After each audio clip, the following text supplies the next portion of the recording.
Assalamualaikum warahmatullahi wabarakatuh.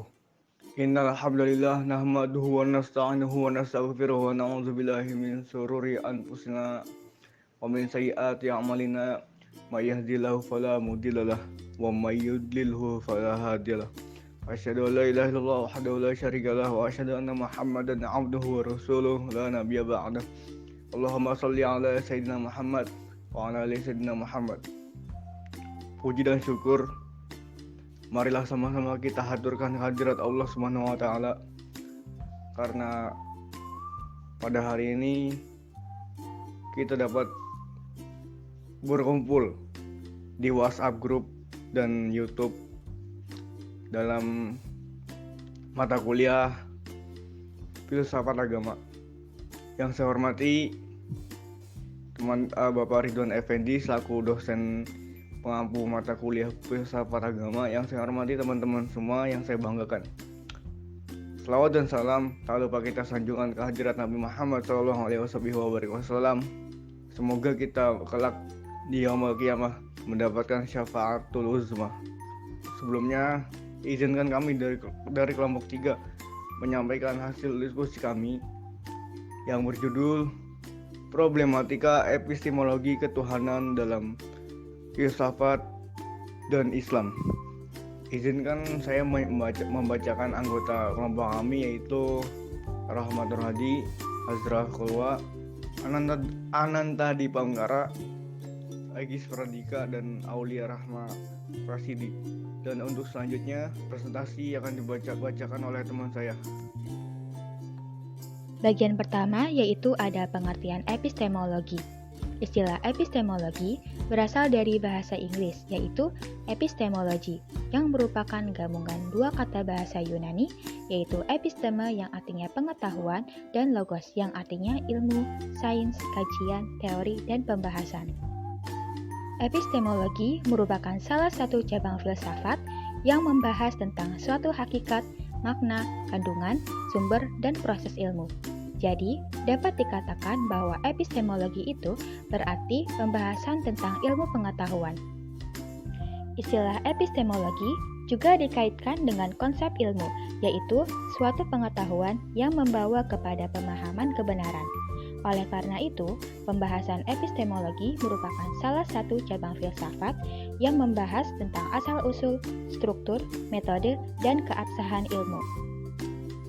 Pada dasar dan singkatnya, epistemologi membicarakan tentang proses manusia dalam memperoleh pengetahuan, bukan ilmu pengetahuan. Jika diuraikan, maka secara sistematis proses epistemologi manusia dapat diidentifikasi menjadi unsur alat atau media, unsur hasil, dan unsur lokus atau tempat. Dalam setiap proses, di dalamnya pasti terkandung satu alat sebagai media dari proses terbentuknya, mulai dari proses awal sampai dengan akhir proses, yaitu terbentuknya hasil dalam diri manusia. Yang kedua ada hasil, sebagai produk dari proses dalam alat tersebut, yaitu berupa pengetahuan bukan ilmu pengetahuan. Yang ketiga ada locus, sebagai posisi tempat keberadaan dari alat dan hasil. Selanjutnya yaitu epistemologi sebagai cabang dari filsafat. Kata filsafat merupakan istilah bahasa Inggris filosofi yang berasal dari gabungan dua perkataan Yunani, yaitu phila dan sophia. Phila bermaksud cinta, manakala sophia bermaksud hikmah atau kebijaksanaan. Maka dapat dikatakan bahwa filsafat adalah cinta kepada hikmah, cinta kepada pengetahuan, dan cinta kepada kebijaksanaan. Pythagoras merupakan orang yang pertama menggunakan istilah ini dan menyebut dirinya sebagai seorang filosofos atau pencipta kebijaksanaan. Dalam bahasan ini, epistemologi merupakan salah satu daripada cabang utama pembahasan filsafat yang membicarakan tentang teori ilmu. Adapun dari segi sejarah pula, pembahasan filsafat merupakan induk utama ilmu pengetahuan. Berdasarkan kepada isi filsafat ini, lahirlah cabang-cabang ilmu lain seperti matematika, ilmu logika atau mantik, ilmu kedokteran, dan sebagainya. Dalam aspek epistemologi pula, terdapat beberapa aliran yang membahas masalah ilmu menurut pendapat dan ide masing-masing, di mana setiap aliran dilihat saling bertentangan antara satu dengan yang lain. Aliran itu terdiri daripada rasionalisme, empirisisme, positivisme, realisme, dan idealisme. Sumber epistemologi Islam. Sumber epistemologi Islam terdiri dari 4 saluran yang utama, yaitu panca indera atau al-hawas al-khamsah, akal pikiran yang sehat, al-aqal al-salim, berita yang benar, al-khabar al-sadiq, dan intuisi atau ilham. Selanjutnya, filsafat ketuhanan. Filsafat ketuhanan adalah pemikiran tentang Tuhan dengan pendekatan akal budi, yaitu memakai apa yang disebut sebagai pendekatan filosofis. Bagi orang yang menganut agama-agama tertentu, terutama agama Islam, Kristen, Yahudi, akan menambahkan pendekatan wahyu di dalam usaha memikirkannya. Baik, selanjutnya Tuhan menurut pandangan Islam. Pengkajian manusia tentang Tuhan yang hanya didasarkan atas pengamatan dan pengalaman serta pemikiran manusia tidak akan pernah benar. Sebab Tuhan merupakan sesuatu yang gaib, sehingga informasi tentang Tuhan yang hanya berasal dari manusia, biarpun dinyatakan sebagai hasil renungan maupun pemikiran rasional, tidak akan benar. Informasi tentang asal-usul kepercayaan terhadap Tuhan antara lain tertera dalam Quran Surat Al-Anbiya ayat 92. Sesungguhnya agama Tauhid ini adalah agama kamu semua, agama yang satu, dan aku adalah Tuhanmu, maka sembahlah aku. Ayat tersebut memberi petunjuk kepada manusia bahwa sebenarnya tidak ada perbedaan konsep tentang ajaran ketuhanan sejak zaman dahulu hingga sekarang melalui rasul-rasulnya. Allah memperkenalkan dirinya melalui ajarannya yang dibawa para rasul, Adam sebagai rasul pertama dan Muhammad sebagai terakhir. Jika terjadi perbedaan ajaran tentang ketuhanan di antara agama-agama adalah karena perbuatan manusia. Ajaran yang tidak sama dengan konsep ajaran aslinya merupakan manipulasi dan kebohongan manusia yang teramat besar. Selanjutnya, Tuhan sebagai sumber ilmu pengetahuan.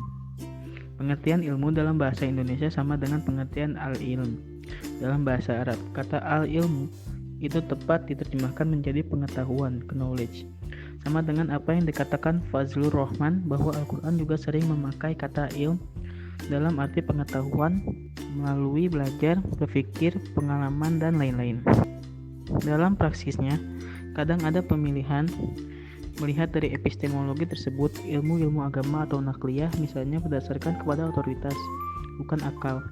Yang dimaksud dengan otoritas di sini adalah Al-Quran dan hadis yang bertindak sebagai tafsir atasnya. Jadi sumber ilmu agama adalah kitab suci, yaitu Al-Quran.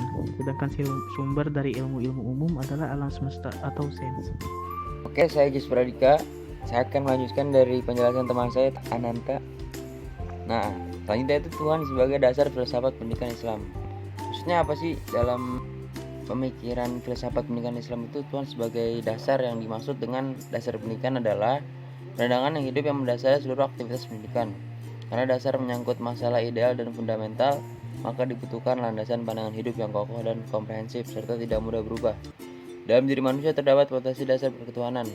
Potensi dasar ini tidak bisa dirubah oleh siapapun atau lingkungan apapun. Maka yang pertama diwajibkan bagi seorang muslim adalah mengetahui Tuhannya dengan penuh keyakinan. Oleh karena itu, bagi Abu Dinata, dasar pendidikan Islam yang paling pertama adalah tauhid atau ketuhanan. Seluruh kegiatan pendidikan Islam dijaga oleh nilai-nilai dan sekaligus dimotivasi dengan ibadah. Dengan ibadah, pekerjaan pendidikan lebih bermakna, tidak hanya makna material tapi juga makna spiritual. Maka dari itu, setiap aktivitas terdapat suatu ibadah agar tidak hanya material saja yang didapat tapi juga spiritual. Tuhan sebagai tujuan filsafat pendidikan Islam. Dengan melihat sifat tujuan yang tetap dan tidak berubah-ubah, maka yang dituju oleh pendidikan juga sesuatu yang tidak berubah-ubah, yaitu Tuhan. Seperti dikatakan oleh Yusuf Al-Qaradawi, Rabbaniyah atau ketuhanan bagi manusia adalah jadi sebagai goyah atau tujuan, dan wijah atau sudut pandang. Maksudnya bahwa Tuhan itu dijadikan tujuan akhir dan sasarannya yang jauh ke depan bagi manusia. Asy-Syaikh Az-Zarzuzi dalam kitabnya Ta'lim Muta'alim Tariqatul Ulum mengatakan tujuan menuntut ilmu harus bertujuan mengharapkan ridha Allah, mencari kebahagiaan akhirat, menghilangkan kebodohan baik buat dirinya sendiri maupun untuk orang lain, menghidupkan agama dan melestarikan Islam. Karena Islam itu dapat lestari kalau pemeluknya berilmu. Zuhud dan takwa tidak sah tanpa disertai ilmu. Hal ini menunjukkan bahwa menurut Az-Zarnuji, Tuhan menjadi tujuan pokok dalam pendidikan atau mencari ilmu, walaupun ada tujuan-tujuan lain seperti mencari kebahagiaan akhir dan lain-lain. Itu hanyalah dampak dari tujuan pokok tersebut. Sekian presentasi dari kelompok kami. Mungkin itu saja yang dapat disampaikan. Kurang lebihnya mohon maaf. Wabillahi taufiq wal hidayah waridho walinayah. Wassalamualaikum warahmatullahi wabarakatuh.